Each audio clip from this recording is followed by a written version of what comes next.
Sorry to bother you. Come on, it's probably not worth it. Everyone knows that the Greeks and Romans invented everything anyway. Oh, did they now? And you're sure about that, are you? You know, I might just have something for you. You seem to be up for the task. I suppose I could...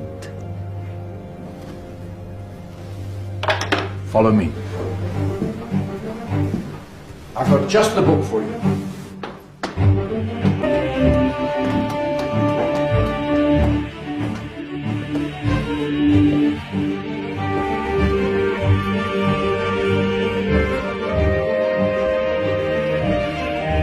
Where are we going? I don't know. Ask him. Excuse me, where are we going? From darkness into light, my young friend. From ocean onto land. There are things you should know. Oh, yes, indeed. Yes, indeed.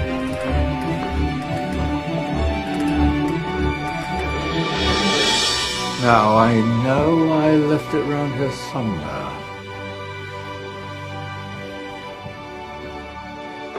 Ah! Here it is.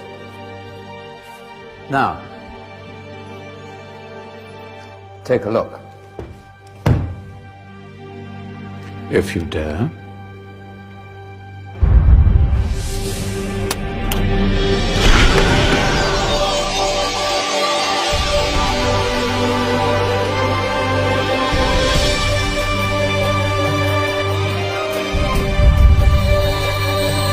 What's going on? Welcome to the Dark Ages, or as it should be known, the Golden Ages. Who are you? I am Al-Jazari, engineer and ingenious inventor. I thought you said this was the Dark Ages. It doesn't look very... dark. That's because it's all a matter of perspective, my soon-to-be illuminated friend. Of course, there are parts of the world that weren't dark at all, but in a civilization that stretched from Spain to China, the golden rays of discovery and invention shone over everything. What civilization? The Muslim civilization, my young friend. Through scholars and scientists of various faiths, some of the most important discoveries known to man were made at this time. Discoveries that drew on knowledge of the ancients, but have more connections with your modern world than you could possibly ever imagine. Like what? Well, all sorts of things. I've got to get a picture of this. I knew it was a good idea. Who are you? Allow me to introduce Ibn al-Haytham, a great scientist whose ideas led to the invention of the camera. You invented the camera? I laid the foundations for modern cameras by explaining how our eyes work.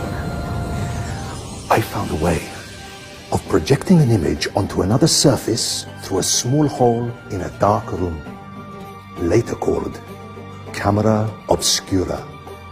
Think of all the things that evolved from this discovery. Cameras, cinema, all share the same principle.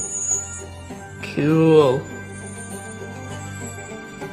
Look out below! Who's that? That's my good friend, Abbas ibn Farnas, who gazed up to the heavens, passionate in his belief that man could fly. Whoa. Indeed, he dared to dream about flying 1,000 years before the Wright brothers. Do you know you all take your jet-setting holidays for granted, so it only seems fair to remember Abbas ibn Farnas. Stand by. I'm ready for takeoff.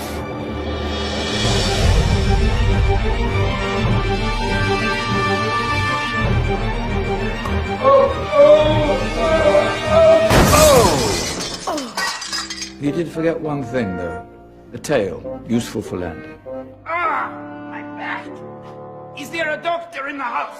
Did someone call? Ah, my old friend, why don't you introduce yourself to my young guests? I am Abul Qasim al-Zahrawi. Many call me the father of surgery. Did you actually do surgery back then? course we did. In fact, many of the surgical tools that I invented are still used in your modern hospitals. Excuse me, a patient needs my attention. Scalpel? I think I may need some stitches. In that case, I'll use catgut. Catgut? From the gut of animals. Perfect for stitching up internal wounds. Your surgeons are still using it today. Sorry, mustache.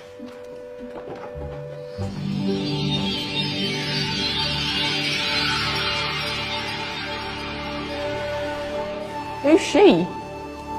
That's Mariam al-Astrolabi, one of the many brilliant women of her time. She made sophisticated astrolabes. Astro what?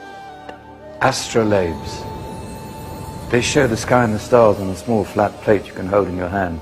Think of them as ancient calculating or timekeeping devices. Today you have your watch, your compass, satellite navigation, helping people and explorers travel the world. Science at its brilliant best. And all these things were developed during the Golden Ages. No, that's just the tip of the iceberg. There were thousands of other inventions covering all areas of life, and in the years that followed, their influence spread across the whole of medieval Europe. So you see, it wasn't so dark after all. What about you? Me? What did you invent? Well, I don't want to be big-headed, but I made some groundbreaking advances in engineering. I suppose my most significant discovery converted rotary motion into linear motion using a crank and connecting rod. It's essential in pumps and engines. In fact, I've no idea how the Industrial Revolution could have happened hundreds of years later without such a device. Not that I ever get the credit I deserve. But my crowning glory was my amazing time-telling machine, my legendary elephant clock.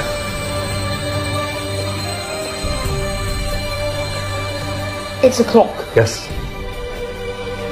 Dozens of components collected from different cultures around the world.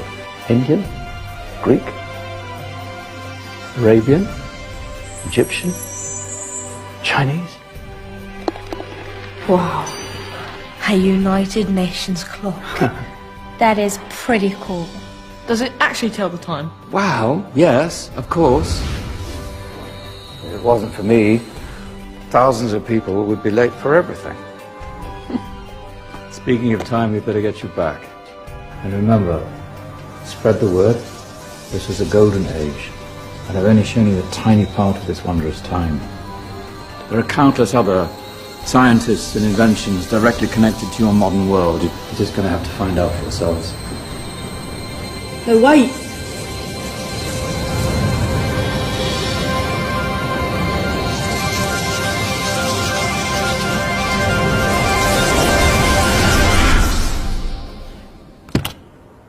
Whoa. Did you? Yeah. That wasn't quite so boring. Come on, we're gonna be late.